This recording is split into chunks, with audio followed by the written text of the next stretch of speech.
Hapishaneler pek çok suç işleyen insanlara ev sahipliği yapmaktadır. Bu insanlar hayatlarını kötülük yapmaya adamışlar ve oldukça tehlikelidirler. Dünyanın en tehlikeli hapishanesinde dahi hayatta kalmayı başarabilen bu suçlular tüm zorlu yaşam koşullarına alışabilir. İşte akıl almaz cinayetlerin mahkumları ve ceza yattıkları tehlikeli hapishaneler. 6 numara Christian Fernandez. 2011 yılında 11 yaşındaki Christian Fernandez'i annesi üvey kardeşiyle birlikte evde yalnız bırakmıştı. Fernandez küçük kardeşini öldürene dek dövmüştür. 2013'te birinci dereceden cinayet ile suçlanan Fernandez'in davası daha sonra kasten adam öldürmeye çevrilmişti. Fernandez'in anneannesi bir uyuşturucu bağımlısıydı ve annesi 14 yaşında sokaklara düşmüştü. Haliyle böyle bir aileden de böyle bir çocuk ortaya çıkmıştır. 5 numara Jeffrey Dahmer. Cinayetlerine 18 yaşında başlayan, öldürme hazzını daha da yukarı taşımak için ölü bedenlere işkence yapan nekrofili bir cani ve tam bir psikopat. 17 kurbanı öldüren bu mahkum 1994 senesinde yakalanıyor. Cezaevine koyulduktan sonra pek çok mahkum tarafından öldürülmeye çalışılsa da bunlardan kurtuluyor. Fakat 28 Kasım 1994 gününde çamaşırhanede arkadan kafasına aldığı bir darbe sonucunda hayatını kaybediyor. 4 numara Charles Manson.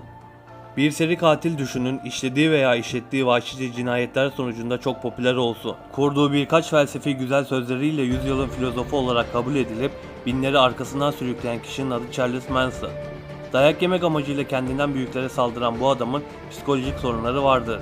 Sahte çek vermek, kadın ticareti yapmak gibi suçlar nedeniyle hapse giren Manson, insanların zihnine girme yeteneğini burada elde ettiğini söylemektedir.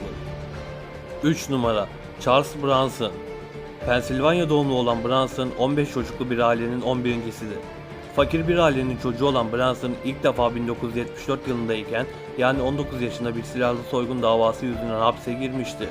Bu tarihten itibaren de hapishane arkadaşlarına ve gardiyanlara şiddet uyguladığı, insanları defalarca rehin aldığı gerekçesiyle cezası sürekli uzamaktadır. Bronson 1974 yılında hapse ilk girdiğinden bu yana sadece 131 gün özgür yaşamıştır. 95 kilo ve 1.78 boyunda olan Bronson, kapatıldığı demir parmaklıkları çıplak eliyle bükebilecek kadar güçlü olmasıyla ünlüdür. Bronson günlük antrenmanlarında 3000 şınav çekmektedir. Resmi olmasa da İngiltere'de en çok hapishane isyanlarına katılan kişi rekoru ona aittir. 2000 yılında hapishane ziyareti sırasında bir öğretmeni rehin almasının sonucunda müebbet yemiştir. 2 numara Jason Barnum.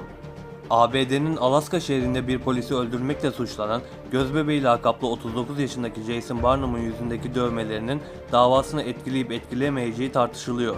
22 yıl hapis cezasına çarptırılan Barnum'un gözü de olmak üzere yüzünün yarısını kaplayan dövmeleri birçok kişiye korkutucu gelmektedir. Mahkemeye çıkarılan Barnum'a 22 yıl hapis cezası verilmişti.